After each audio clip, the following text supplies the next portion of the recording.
Moj gost je Enis Imamović, potpredsjednik SDA Sandžaka i sa njim govorimo o programu SDA i naravno o predstojećim izborima. Ono što bih ja sada da uradimo jeste da ocenimo nekako ovu kampanju, kako je ona protekla. Ne mislim samo na vašu kampanju, nego uopšte na kampanju svih političkih partija koje deluju u ovom regionu. I interesuje me vaša ocena, koliko je ona bila prljava, koliko s druge strane nije, u odnosu na neke prethodne kampanje.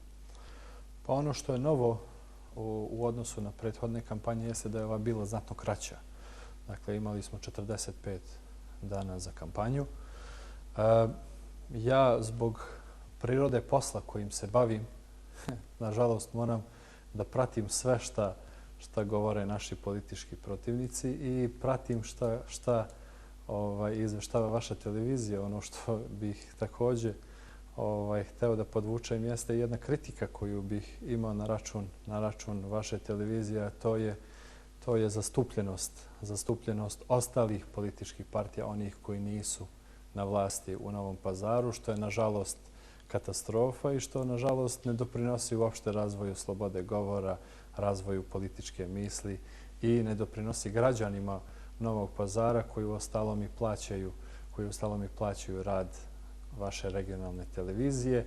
Na njoj možemo da vidimo samo program jedne partije i ono što smo mi mogli da vidimo jeste da, nažalost, oni u svojoj kampanji ne govore puno o politici. Stranka Demokratske akcije Sandžaka ima jasnu politiku, ima svoje prepoznatljive ciljeve, ima svoju prepoznatljivu poruku, ima prepoznatljivu političku platformu koju predstavlja svuda. I mi smo tu platformu predstavljali građanima tokom čitave kampanje. Pratili smo i šta govore drugi, međutim, na njihovim skupovima zaista niste mogli puno da čujete o politici. Mogli ste da čujete o fudbalu, mogli ste da čujete o Barceloni, o rock'n'rollu, o hokeju na ledu, o nekakvim cirkusima, o svemu ste mogli da čujete, samo niste o politici. Mogli ste da čujete o sportskoj prognozi, o poluvremenima, o produžecima, o rezultatima, 10-0, 7-0, 8-0.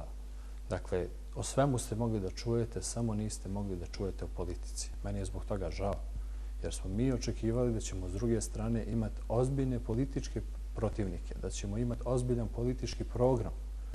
Mi to nismo imali.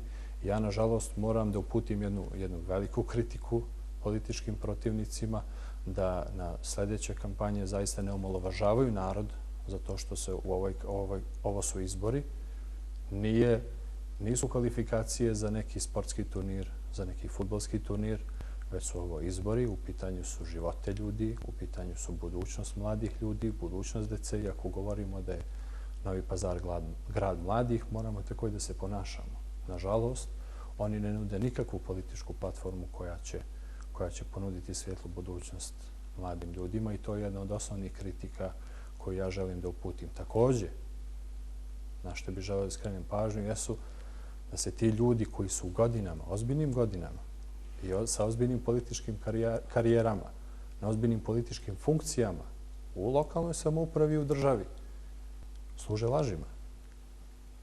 Služe se tuđim rezultatima, tuđim dostignućima. Evo, ja ću navesti samo jedan primjer. Primjer gde oni hvalisavo govore kako su otvorili školu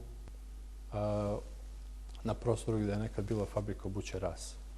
Kako su oni to uradili iz sredstava projekta Tike. To je laž. Meni je žao što koristim ovako grubu reč i što u živom programu izgovaram ovakvu reč. Zaista to nije u mojem maniru, nisam tako vaspitan. Najradi bi iskoristio da zaobilaze istinu, međutim oni ne zaobilaze ništa, oni direktno lažu. Plac za tu školu je kupio Sulejman Ugljanin kad je bio gradonačelnik Novog Pazara. Taj plac je plaćen 455.000 eura i on je namenjen da se tu gradi škola. Zato što na potezu od Mura do Banje, sa te desne obale Jošanice, niste imali nijednu školu. Taj plac je namenski kupljen za školu. Još 2 ara placa je kupljeno za trafostanicu, da bi se taj deo grada adekvatno snabdeo strujom. Dakle, to je strateško razmišljanje. S druge strane, obezbeđen je projekat sa Tiko. Ja vam garantujem da Meho Mahmutović i ljudi koji sad hvalisavo govore o tom otvaranju škole nikad nisu ni bili u Tiki. Meho Mahmutović jeste išao dugo, puno puta išao po Turskoj o trošku građana, ali uglavnom su to bile neke peščane i morske destinacije. Ja vam garantujem da on i ne zna gde se nalazi sedište Tike u Ankari, a kamoli da je nekad bio ili potpisao neki projekat. Evo ja sad javno prozivam, ukoliko javno ga pozivam da iznese neki projekat na kojim stoji njegov potpis, na koji mi ćemo finansirati 20 takva. Da je po njegovoj želji i po njegovom izboru. Dakle, sramote je da ljudi na tako ozbiljnim funkcijama, ljudi u godinama, da se služe lažima. Za taj projekat je zaslužen Sulejman Ugljanin. Rekao sam da je kupljen plac. Ugovor je potpisao, odluku o kupovini tog placa je potpisao Zekirija Dugopoljac kao predsjednik Skupštine grada ispred naše koalicije. Kupoprodajni ugovor je potpisala gospođa Mehmedović koja je bila ovlašćena da ispred gradske uprave potpiše kupoprodajni ugovor za taj plac. Dakle, to su stvari kojim se bave naši politički protivnici i meni je zaista žao što mi nismo u stanju da iznesemo istinite činjenice i rezultate i da ih stavimo na vagu. Šta je rezultat njihove vladavine u Pazaru, mi možemo dobro da ocenimo. Možemo da ocenimo i po stanju u kom se nalaze javno preduzeće. Možemo da ocenimo i po stanju u kom se nalaze vaše javno preduzeće. Ja mogu slobodno da vas pitam, ne morate da mi odgovorite, da li ste vi primili ovog meseca platu ili prethodnog meseca. Ne želim da vas dovodim u neprijatnu situaciju, ja znam da niste. Isto takav slučaj jeste i sa ostalim radnicima u drugim javnim preduzećima. Ljudi po mesecima ne primaju plate, nisu im uplaćeni penzijsko i zdravstveno osiguranje, ne mogu da idu u bolnice da se liječe jer moraju svaku uslugu da plaćaju, iako im po zakonu to zdravstveno osiguranje pripada. Ja hoću da znam kao poreski obveznik i građani kao poreski obveznici od čijeg poreza se plaća funkcionisanje grada i funkcionisanje vašeg preduzeća. Hoću da znam šta se desilo sa novcem koji je od poreza građana namenjen za vaše plate. Zašto nije stigao do vas? Bavili su se oni i vama u ovoj predizbornoj kampanji, pa moram i to da vas pitam s obzirom da ističe vreme, odnosno vaš termin. Pre svega, optužili su vas, konkretno gospodina Ugljanina, da je svojim članovima, odnosno svojim simpatizerima, uručivao određenu poljoprivrednu mehanizaciju i sredstva za poljoprivrednu proizvodnju kao ministar. Da li je to tačno i kako uopšte gledate na te optužbe i voleo bi da ono drugo što su vam stavljali onako kao neku lošu stvar, kao neku mrlju o Svetom Savi, da je Sveti Sava gospodina Ugljanina i da je on njegov predak, što je navodno on izjavio ranije. Ono što se tiče, krenut ću od ovog prvog pitanja, idemo redom. Dakle, što se tiče tih motokultivatora i plastenika, to je nešto što je podeljeno građanima širom Srbije kao podsticaj poljoprivredi. I uopšte nije tačno da se dijelilo samo članovima SDA, o tome mogu da i posvedoče članovi drugih partija i članovi njihovih partija koji su također primili bez ikakvih problema i plastenik i motokultivator i bilo koju drugu pomoć ili subvenciju. Dakle, to su jednostavno jedne neistinite optužbe. Ljudi koji ništa ne urade, oni mogu da sede sa strane i da kritikuju one koji su nešto uradili. S druge strane, da se dotakne malo pitanje i o Svetom Savi. Drago mi je što ste to pitanje postavili, jer je to, i vi novinari to vrlo dobro znate, šta znači izvlačenje iz konteksta, klasično izvlačenje iz konteksta. Pričom o Svetom Savi činjenica da je taj čovjek sa prostora Sandžaka i činjenica da je taj čovjek autoritet kod srpskog naroda. Na taj način, govoreći o autoritetu srpskog naroda, gospodin Ugljanin je hteo da skrene pažnju na Sandžak.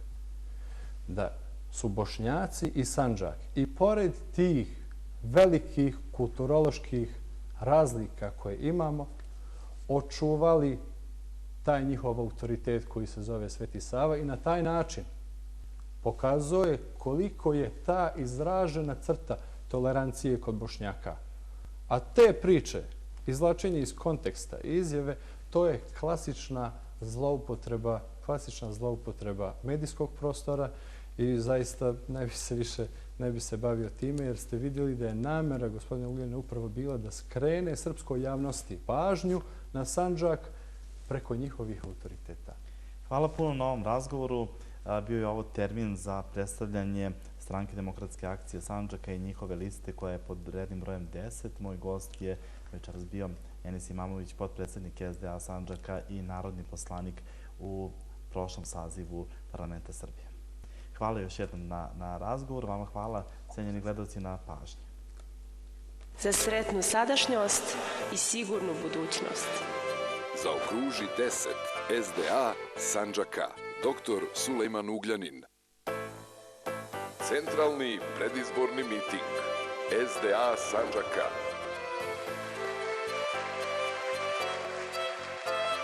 Četvrtak, 13. mart na pešačkoj zoni.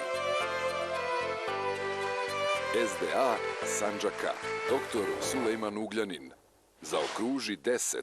Izbjeglim i raseljenim Bošnjacima u Priboju izgradili smo 22 nove kuće i pomogli obnovu za 62. Pravna sigurnost je prvi korak na putu za evropsku budućnost. Bošnjaci, glasajte za sebe. Zaokruži 10. SDA Sandžaka. Dr. Sulejman Ugljanin.